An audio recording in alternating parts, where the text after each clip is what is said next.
ETF index mutual funds నేర్చుకుని stock మార్కెట్లో రాణించాలనుకుంటున్నారా? వెంటనే ఈ నెంబర్కి కాల్ చేయండి. నమస్తే రమ్మగారు. నమస్తే జయ. రమ్మగారు, అమాయకపు ఆడవాళ్ళు మంచి ఫన్నీ స్టోరీస్ చెప్పుకున్నాం. గుర్తొచ్చినప్పుడల్లా నవ్వు వస్తూ ఉంటుంది నాకైతే ఆ స్టోరీలు. అప్పుడప్పుడు చూసుకొని తెగ నవ్వుతూ ఉంటా. అలాంటి స్టోరీస్ ఏదైనా ఇంకా ఉంటే ఒకసారి.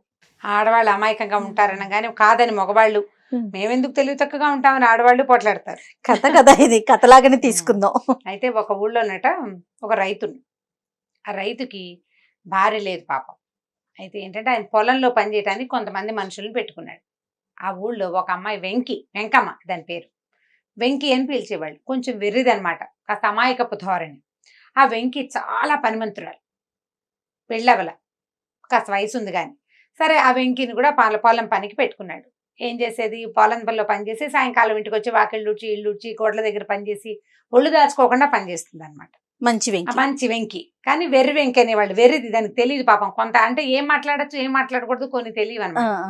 అయితే ఆ ఊళ్ళో ఎవరో ఏమన్నారంటే, ఏమే వెంకి, నీకు ఆ మొగుడు లేడు, మీ రైతుగా పెళ్ళాం లేదు, ఎంచక్క పెళ్లి చేసుకోవచ్చు కదా అన్నారు. దీనికి అవుననిపించింది.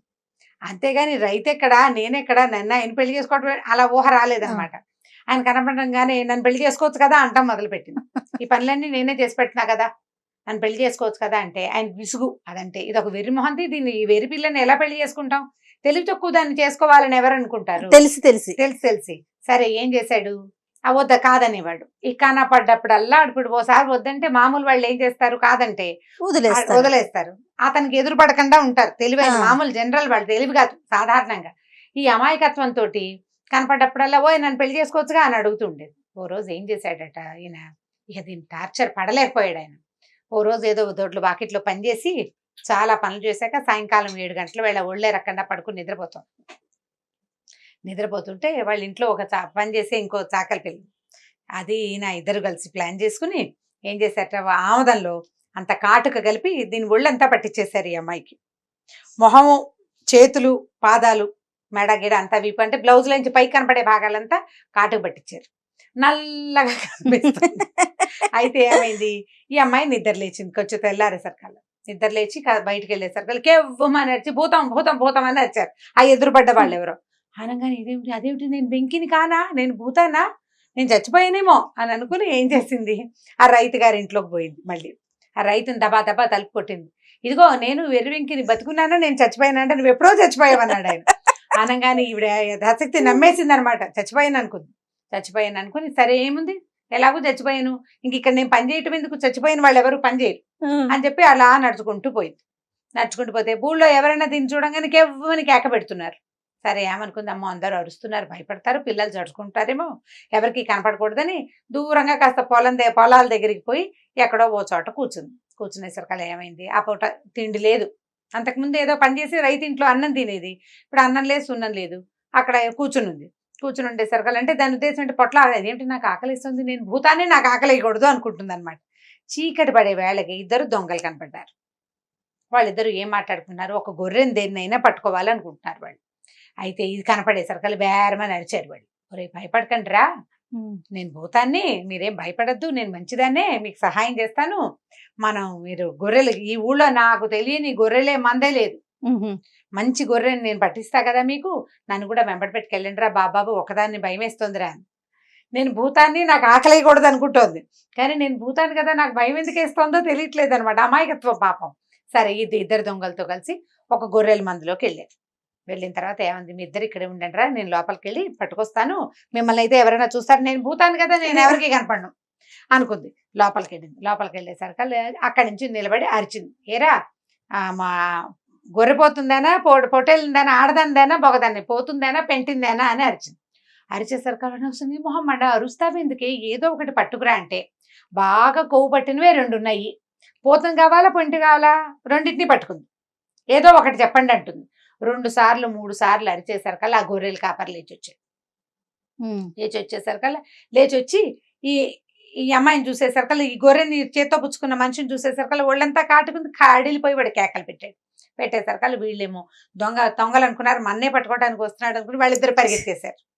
ఇది ఒరే ఉండండరా, నేను కూడా వస్తున్నాను మీ వెనకాలని వాళ్ళ వెనకాలే పడింది. ఆ రోజంతా గడిచిపోయింది. మర్నాడు పగలల్లా ఆ పొలాల దగ్గరే కూర్చుంది. దీనికి ఆకలి ప్రాణం పోతోంది, ఏం చేయాలో తెలియటాలి. సరే మర్నాడు అనుకున్నారు, దొంగలు పగల దొంగతనాలకు వెళ్ళకూడదు, చీకటి పడ్డాక వెళ్ళాలి. గొర్రె ఎలాగూ దొరకలేదు, పోనీ కోళ్ళని పట్టుకుందాం అనుకున్నారు. ఓ కోడిని పట్టుకుంటే కాల్చుకు తినొచ్చు, లేదా 2 కోళ్ళని తెచ్చుకుంటే ఒకదాన్ని అమ్ముకోవచ్చు, రెండోదాన్ని తినొచ్చు అని ఆలోచించారు. వాళ్ళకి ఆకలిస్తుంది, దీనికి ఆకలి దహించుకుపోతుంది వెంకమ్మ కూడా. సరే ఏం చేశారు, ముగ్గురు మళ్ళీ వెళ్ళారు. ఏమంది, నాకు అసలు అన్ని కోళ్ల వ్యవహారాలు నాకు తెలుసు, ఎవరెవరి కోళ్ళు ఎక్కడెక్కడ దాపెట్టారో, ఎవరింట్లో బలిసిపోయిన కోళ్ళు ఉన్నాయో కూడా నాకు తెలుసు, నన్ను తీసుకెళ్ళండి రా బాబు అంది. వదలటల్లా. వాళ్ళు కూడా ఇది మనిషి అని అనిపిస్తోంది, మనిషి కాదని అనిపిస్తోంది. సరే వెంబడి పెట్టు తీసుకెళ్లారు. వీళ్ళిద్దరు ఒక గుడిసె పక్కన దాక్కున్నారు. ఈ అమ్మాయి ఏం చేసింది, ఒక కోళ్ళ దీంట్లోకి వెళ్ళింది, గూడి దగ్గరికి వెళ్ళింది. అక్కడి నుంచి గట్టిగా అరిచింది, ఏరా పెట్టందేనా పుంజుందేనా, పోసే అరవకే ఏదో ఒకటి తీసుకురమ్మంటే మరి చుక్కలు పెట్ట ఒకటి దొరికింది, బాగా బలిసిన పెట్ట పుంజు ఒకటి దొరికింది, రెండిట్లలో ఎత్తాను. వీళ్ళు వద్దన్న కొద్దీ ఆ అమ్మాయి అరుస్తుంది, సమాధానం చెప్పకపోతే అడుగుతూనే ఉంటుంది అనమాట. అమాయకత్వంతో అడిగేసరికల్లా ఏమైంది, ఈ లోపల ఈ గోల చూసి ఆ కోళ్ళ పెంపకం వాళ్ళు ఉన్నారు కదా, వాళ్ళ ఇంట్లో కుక్క ఉంది, అది కూడా అరుచుకుంటూ బయటకు వచ్చారు. కుక్క అరిచింది. కుక్క అరిచేసరికల్లా అమ్మో కుక్క పిక్క పట్టుకుంటుందని ఈ వెంకి పరిగెత్తేసింది. నేను భూతాన్ని కదా, నన్ను పట్టుకోదని అనుకోలే. ఈ దొంగలు కూడా భయపడి పరిగెత్తారు. 2 రోజులు గడిచిపోయింది, ఆకలి దహించుకుపోతోంది. 2 రోజులు తినకుండా ఉంటే ఆకలి నీరసం వస్తుంది. అక్కడి నుంచి ఏమైంది, వాళ్ళు అన్నారు, మేము గొర్రెనే పట్టుకుంటాము, నువ్వు మాత్రం రావద్దు మాతోటి, మేము నిన్ను తీసుకెళ్ళాం, ఇక్కడే కూర్చో, మాకు ఏదైనా దొరికితే నీకు కూడా ఒక ముద్ద తెచ్చి పెడతాం అని చెప్పి కూర్చోమన్నారు. కూర్చోమంటే ఇది కూర్చుంది, ఆకలి ఇస్తుంది, వీళ్ళు ఎక్కడికి వస్తారో తెలియదు. సరే పోనీ ఈ పని చేద్దామని ఏమనుకుంది, దూరంగా ఒక చిలకడ దుంపల చేను ఉందట. ఆ చేనులోకి వెళ్తే దుంపలు పీక్కుంటే, పచ్చి దుంపలు చిలకడ దుంప కమ్మగా ఉంటుంది, తినగా. పోయి ఏం చేసింది, చిలకడ దుంపలు పీక్కుని తింటుండేసరికల్లా ఆ చేలో వాళ్ళ కాపలా పడుకున్నాడు ఆ రైతు. దూరంగా ఒక మంచి వేసుకుని పడుకున్నాడు. చూస్తే ఓ ఇంత మనిషి, ఆడ మనుషుల్లోనే కనపడుతోంది, ముక్కు మొహం తెలియటం లేదు, దుంపలు టకా పీకేస్తోంది, తుడిచేస్తోంది, తినేస్తోంది. వాడు హడిలిపోయి ఏదో భూతం నా పొలంలోకి వచ్చింది అని చెప్పి భూత వైద్యుడిని తెచ్చుకురావడానికి వెళ్ళాడు. భూత వైద్యుడిని మోసుకొచ్చాడు. తీసుకొచ్చిన తర్వాత ఏమైంది, ఈ పొలానికి ఊరికి మధ్యలో ఒక రొంపి అంటే ఒక బురద ఉంటుంది. ఆయన ఏమన్నాడు, ఆ భూత వైద్యుడు, ఓరు నాయన బురదలో కాలు పెడితే మంత్రాలు పారవురా, నేను ఈ బురద ఉంది కదా, నేను ఇది దాటి రాలేనన్నాడు. వాడేమన్నాడు రైతు, బాబు దాటకపోతే ఎలాగండి, మా చేలో ఉన్న దుంపలన్నీ పీక్కుపోతుందో ఏమో భూతం, నిన్నేమో ఫలానా వాళ్ళ దొడ్లో ఏమో గొర్రెలు పట్టుకోవడానికి వచ్చింది, ఇంకోళ్ళ దొడ్లోకి ఏమో కోళ్ళ కోసం వచ్చింది, ఇప్పుడు అవి కాకుండా ఇప్పుడు కొత్తగా మా పొలంలోకి వచ్చిందంటే నేనేమైపోతానో, భూతాలు వస్తే పొలాలు పంటలు పండవండి, బాబు రండి నేను ఎత్తుకుంటాగా మిమ్మల్ని అని ఏం చేశాడు, ఈ భూత వైద్యుడిని ఎత్తి భుజం మీద కూర్చోబెట్టుకున్నాడు. కూర్చోబెట్టుకుని రొంపిలో బురదలో మెత్తగా ఉంటుంది, గబగబా నడవకూడదు, స్లోగా అడుగు వేసుకుంటూ నడవాలి. ఇది ఏం చేసింది, ఈ వెంకమ్మ ఇక్కడ నుంచుందిగా, ఒక 5-6 దుంపలు తిండి కొంచెం పొట్ట నిండింది. ఓ దుంప చేత్తో పుచ్చుకుని పైకి చూసేసరికి ఈ రొంపిలో నుంచి దూరంగా ఒకళ్ళ మీద ఒకళ్ళు ఎక్కిన 2 మనుషులు నడిచొస్తూ కనపడ్డారు. కనపడేసరికి ఇదేం చేసింది, గట్టిగా ఈవిడేమనుకుంది, గొర్రెలే దొంగలే గొర్రెని పట్టుకొస్తున్నారని అనుకుంది. ఒకడు వస్తున్నాడు అనుకుంది, పైన మనిషి ఉంటే పైన దాన్ని గొర్రె అనుకుంది. ఏరా గట్టిగా అరిచింది, ఏరా బాగా బలిసిందే, బాగా కొవ్విందేనా దొరికింది అని అడిగింది. అడిగేసరికల్లా ఓ నాయన ఆవిడ భయం వేసింది. ఇప్పుడు కొవ్వు పట్టిన మనిషిని భూత వైద్యుడు ఏమనుకుంటే, నన్ను తెమ్మని వీడిని పంపించింది ఆ భూతం ఏదో అని భూత వైద్యుడికి భయం. ఇప్పుడు ఈ తెచ్చిన భూత వైద్యుడిని విరుచుకు తింటానంటుందేమో అని నీ రైతుకు భయం వేసింది. కేవ్వమని కేకలు పెట్టి ఇద్దరు ఆ పైన వాడు పడిపోయాడు ఆ బురదలోనే. వీడు ఆగ మేఘాల మీద పరిగెత్తేశారు. పరిగెత్తేసరికల్లా 3వ రోజు పొద్దుటికి బాగా జనాలకి ప్రచారం అయింది. ఒక ఇంత మనిషి నల్లగా ఉంది, దాని నిండా నకాటికి పూసినట్టు నల్లగా ఉందని. కానీ రైతు ఈ కథ అంతా వినేసరికల్లా ఆయనకు అర్థమైంది, ఇదే నేను తెలిసిపోయింది ఈ వెంకమ్మేనని. అక్కడి నుంచి ఏం చేశాడు, 3వ రోజు పొలాల వెంబడి పాలేళ్ళని వాళ్ళని పంపించి, ఒరే వెంకమ్మ ఎక్కడైనా కాటి పూసు కనపడితే పట్టుకురండిరా అంటే, పగటిపూట ఎవరికి కనపడవు భూతాలని, ఇది పోయి ఒక చీకటి ఒక చోట దాక్కుంటుంది పాపం.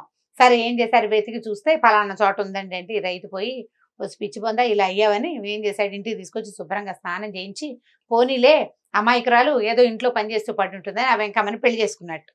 చివరికి పెళ్లి చేసుకున్నాడు. ఈ పెళ్లి చేసుకోకుండా తప్పించుకోవడం కోసం చేస్తే ఇంత కథ అయింది, ఊరంతా చుట్టబెట్టేసింది అనమాట ఆ వెంకమ్మ. అక్కడి నుంచి కథ కంచికి మనం ఇంటికి. అదేదో పాపం ముందే ముందే చేసుకుంటే సరిపోయేది, ఇంత గోల అయ్యేది కాదు. ఓకే రైట్ రామ్ గారు, ఇంకొక స్టోరీతో కలుద్దాం. తప్పకుండా చేయాలి.